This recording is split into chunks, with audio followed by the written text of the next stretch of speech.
Okay, think about this for a second. Machines making decisions about who lives and who dies, on a battlefield. Sounds like something straight out of a movie, doesn't it? It really does. But it's becoming very real, and it's approaching, well, pretty rapidly. Which leads to the big question. Are we ready? Are we anywhere close to ready for that kind of future? Welcome to the Deep Dive. Today we're really jumping into a fascinating and maybe a bit unsettling debate. Lethal autonomous weapons systems. Law bubblies. Or, yeah, the term you might hear more often, killer robots. So to get a handle on this, we're looking at a recent Fox News report. It covers some really key discussions happening right now at the United Nations. Yeah, and what that report makes clear is there's this growing concern. Leaders, experts, they're worried. They're saying we urgently need some kind of rules, some framework to govern these technologies before they, get away from us. Exactly. So our mission today in this deep dive is to give you a clear picture. What are these autonomous weapons, really? Why the big push for rules now? What are the different sort of angles on this? The different perspectives? And, yeah, ultimately, what could it all mean for all of us? Okay, so let's start right at the core, the really tough part. Machines making life or death choices. And that's exactly where the UN Secretary General, Antonio Guterres, has been very, very clear. He's drawn a firm line. How so? Yeah, he's been quite direct. He said, machines that have the power and discretion to take human lives without human control are politically unacceptable, morally repugnant, and should be banned by international law. Wow, morally repugnant. That's strong. It is. And what's really striking is he's actually set a deadline. He wants a legally binding solution sorted out by 2026. 2026, that's right. That's coming up fast. It really underscores how seriously the UN is taking this. It's not just talk. Yeah, no kidding. And that phrase, morally repugnant, it just forces you to confront the basic question, right? Can we actually be okay with giving a machine that kind of power? The power to decide if someone lives and dies all on its own. It really does feel like stepping into completely new territory. Uncharted moral ground, perhaps. And the timing of these UN talks.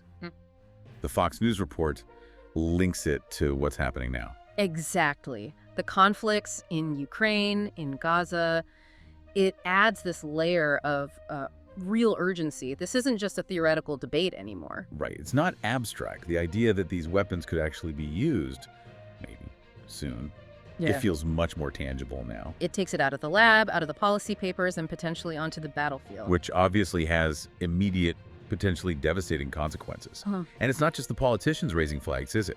Humanitarian groups are deeply concerned too. Oh, absolutely. Mirjana Spoljarek, she's the president of the International Committee of the Red Cross, the ICRC.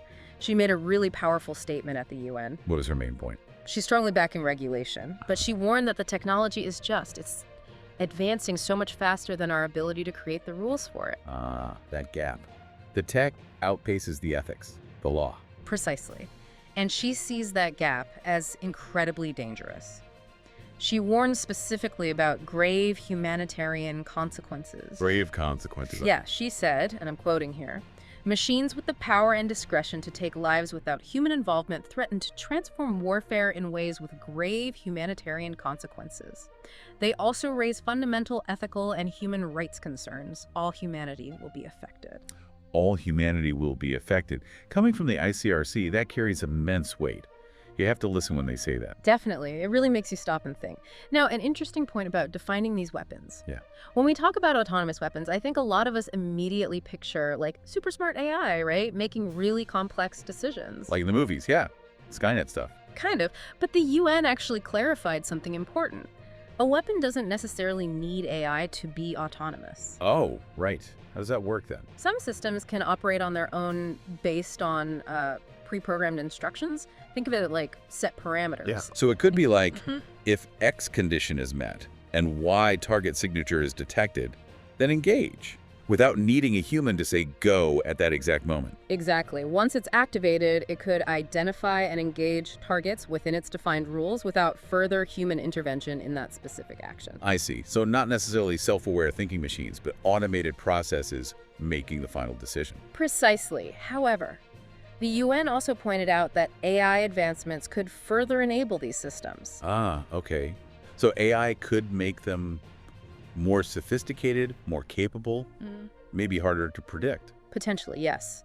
It suggests a future where these weapons might have much more complex decision-making abilities, operating with even less direct human oversight. That's where the concern really ramps up for many. Okay, so there's this big international push for regulation, but it's not unanimous on a how, is it? No, definitely not. The Fox News report brought in another perspective here, from Rachel Bovard at the Conservative Partnership Institute. And her take. Well, she agrees that rules are needed, regulation is necessary, but she raises a flag about international law specifically. Okay, what's the concern there? Sovereignty. She argues the U.S. needs to be cautious about handing over control to international bodies in this area. Right, like who gets the final say? Exactly. She said, as we have learned with everything from trade to health, subjecting our national sovereignty to international dictates can have lasting unintended consequences. Okay, so drawing on past experiences with international agreements. Yeah. Her position seems to be if the international laws we already have are good enough for now, then let's stick with those. Let that govern things. So it's less about whether they have rules and more about who makes them and how binding they are internationally, potentially limiting national decision-making. That seems to be the nub of that particular argument. It's that classic tension.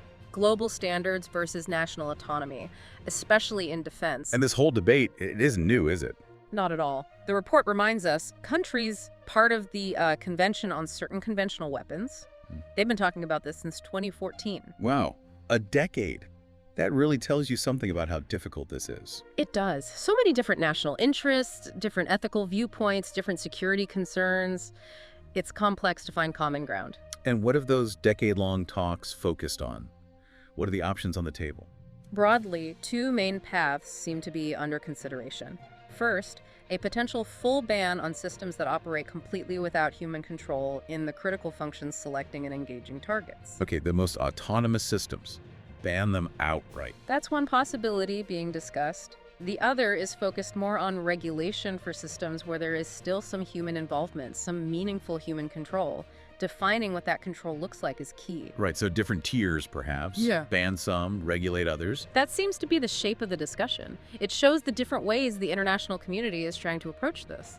And is there broad support for tackling this in general, even with disagreements on the specifics? Oh, yes. Very broad support. The report highlights a UN resolution from 2023.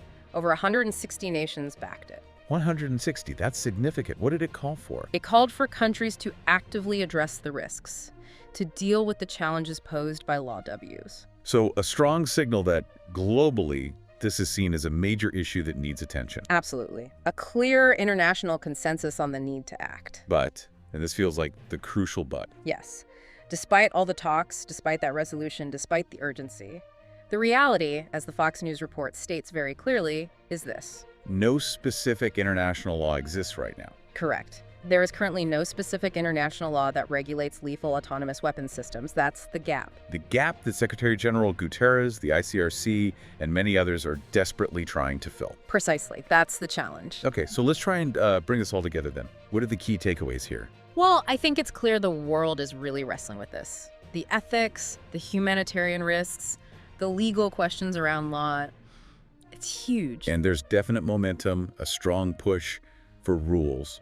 Because the core idea, machines making kill decisions alone, that deeply worries a lot of people. A lot of people, and a lot of nations. But getting everyone to agree on what those rules should be and who should enforce them, that's where it gets tricky. Yeah, those national perspectives, especially around international law versus sovereignty, they create real roadblocks to getting a global agreement. Absolutely. It's a major hurdle. So hopefully you listening now have a much clearer understanding of this really critical debate, the big concerns, the expert warnings, and just how tough it is finding a way forward that everyone can agree on. Yeah, it really leaves us and you with a pretty profound question to chew on, doesn't it? Which is? As this tech keeps racing ahead, how do we as humanity balance things? The possible military edge these weapons might offer versus fundamental human control and ethics in war. Where do we draw the line? And what role can or should international cooperation actually play in shaping how these incredibly powerful technologies develop? Can nations really work together on something this sensitive? Big questions. Ones we'll likely be debating for a long time to come.